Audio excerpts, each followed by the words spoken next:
Salut, aujourd'hui c'est jeudi, jour dédié à la biochimie. Et aujourd'hui je vous propose un concept un peu différent des capsules quotidiennes précédentes de biochimie, puisque cette fois j'aimerais vous parler d'une molécule toxique pour le corps humain et que malheureusement beaucoup de personnes connaissent. Je vais vous parler bien entendu de la nicotine. Oui, ça sert à rien de faire du suspense, hein, vous avez vu le titre en cliquant sur la vidéo, enfin j'imagine. Allez, c'est parti pour les explications.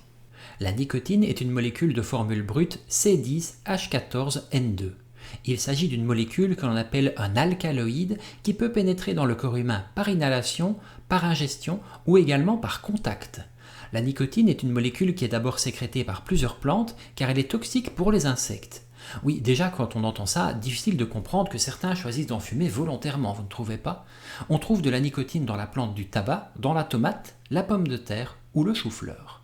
Une fois inhalée, car oui, c'est en cigarette que la nicotine est principalement consommée, la nicotine est absorbée par les capillaires sanguins pulmonaires et elle parvient au cerveau via le cœur gauche en 7 à 10 secondes seulement. Le pic de nicotine sanguine, il est atteint environ 15 minutes après le début de la consommation de la cigarette.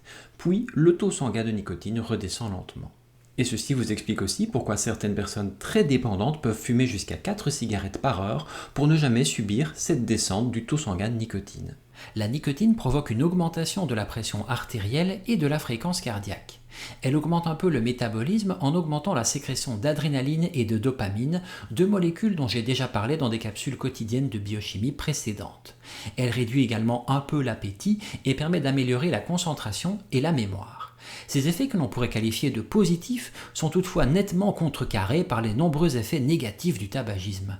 Les récepteurs nicotiniques se retrouvent au niveau de certains neurones impliqués dans le système de la récompense. Ceci vous explique également pourquoi l'arrêt de la cigarette est si compliqué à obtenir.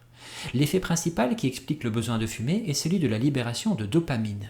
Cette libération de dopamine, qui est associée au fait de fumer une cigarette, met le fumeur dans un état provisoire d'euphorie au bout de quelques secondes et pour environ un petit quart d'heure.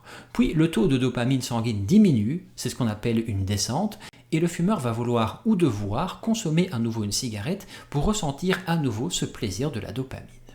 Voilà, c'est déjà terminé pour les explications sur le fonctionnement de la nicotine. Bon, le but ici, c'était pas forcément de vous parler du tabagisme ou de toutes les substances qui sont inhalées dans cette pratique, mais bien de vous expliquer le fonctionnement de cette molécule sur le système nerveux. Voilà, j'espère que vous avez appris quelque chose aujourd'hui. Bon, le but de cette vidéo, c'était pas de stigmatiser les fumeurs, évidemment, ni même de culpabiliser qui que ce soit, mais de vous donner une explication pour peut-être vous aider à mieux comprendre et qui sait, éventuellement passer le pas pour prendre enfin cette décision que vous hésitez à prendre depuis longtemps. Donc n'hésitez pas à contacter votre médecin traitant pour en parler si vous souhaitez arrêter de fumer. Allez, quoi qu'il en soit, passez une bonne soirée, on se retrouve dès demain pour une prochaine capsule quotidienne. Salut!